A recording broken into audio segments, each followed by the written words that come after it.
Hi guys, welcome back to my channel. వచ్చేసి మా mummy బోటి కర్రీ చేస్తుంది. చూసాను కదా, నేను బోటిని అయితే వేసేసాను కుక్కర్లో. ఇప్పుడు నేను మూత పెట్టేస్తాను.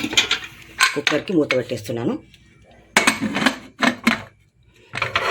కుక్కర్కి మూత పెట్టేసాను. పొయ్యి కూడా ఆన్ చేసేస్తున్నాను ఉడకనికి. ఉడికాక నేను చూపిస్తాను మళ్ళీ మీకు రెసిపీ. బోటి ఉడికింది, తీసేస్తున్నాను. కుక్కర్ మూత తీసేసాక చూసిరా ఉడికిపోయింది బోటి. ఇప్పుడు మనం మసాలా, ఉప్పు, కారం అన్నీ వేయాలి. దానికి బోటికి కావాల్సింది అల్లం వెల్లిగడ్డ కడుక్కున్నాను. కారం ఒక 3 స్పూన్లు వేస్తాను. ఇక్కడ కౌసు వాసన ఉంటుంది కాబట్టి 3 స్పూన్లు కారం వేస్తాను. బోటిలో కారం ఎక్కువనే ఉండాలి. తర్వాత ఒక స్పూన్ ఉప్పు వేస్తాను. ఒక స్పూన్ ధనియాల పొడి, ఒక హాఫ్ స్పూన్ పసుపు వేస్తాను. ఇంకా కొంచెం ఆరోడి మేతి, గరం మసాలా, ఆయిల్, ఒక 3 టమాటాలు తీసుకున్నాను. కొంచెం కొత్తిమీర తీసుకున్నాను. కొంచెం పువ్వు తీసుకున్నాను. కొంచెం ఇది కూడా పువ్వు తీసుకున్నాను, బగారా పువ్వు కొద్దిగా వేయాలి. ఇప్పుడు ఎలా చేయాలి చూద్దాం. ఇందాక ఆయిల్ లేకుండా ఉడకబెట్టాను కదా, ఇప్పుడు ఆయిల్ వేస్తాను. ఒక బౌల్ తీసుకున్నాను. కొంచెం తక్కువనే ఉంది ఆయిల్, కొంచెం ఎక్కువ ఉండాలి బోటి కర్రీలో. మొత్తం వేసేసి అల్లం పేస్ట్ వేస్తున్నాను. కొంచెం కలుపుకోవాలి. అల్లం పేస్ట్ వేస్తాను కదా, అల్లం కలుపుకున్నాం కదా. పసుపు వేస్తున్నాను ఒక హాఫ్ స్పూన్. ఇప్పుడు కారం వేయాలి. 2 స్పూన్లు వేస్తున్నాను. ఒక స్పూన్ ధనియాల పొడి వేస్తున్నాను.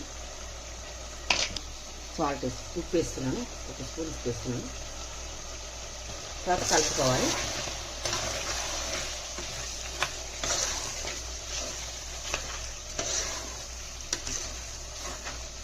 మెత్తి కూడా వేసేస్తున్నాను. భోజన ఆకు కూడా వేసేస్తున్నాను. టమాటాలు కూడా వేసేస్తున్నాను అండి.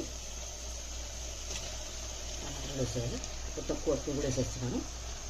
వేయద్దు, కొన్ని వేయాలి.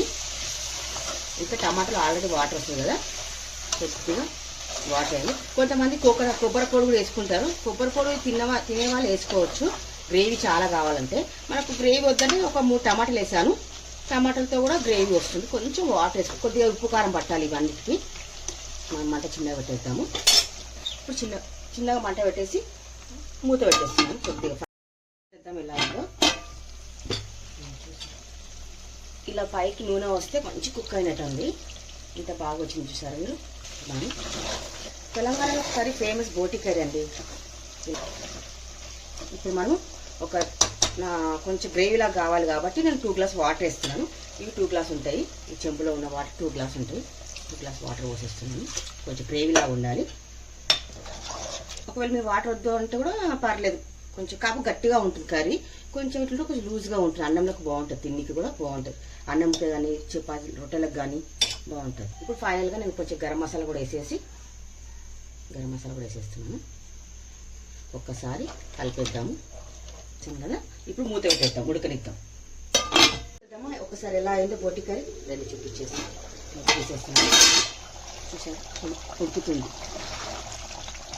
ఇంకా ఉడకనివ్వాలి. కొంచెం చిక్కగా ఉండాలి. కొంచెం లూజ్ ఉంది. ఇది కొంచెం చిక్కతనం రావాలి. దీనిలో మూత పెట్టేసి ఉడకనిద్దాం. బోటి కర్రీ రెడీ. ఇంకా ఈ మాదిరి ఇంత ఉంటే చాలండి గ్రేవీ, మరి ఎక్కువ కూడా చాలా పర్ఫెక్ట్గా గ్రేవీ రెడీ అయిపోయింది ఫ్రెండ్స్. బోటి కర్రీ అయితే రెడీ అయిపోయింది ఫ్రెండ్స్.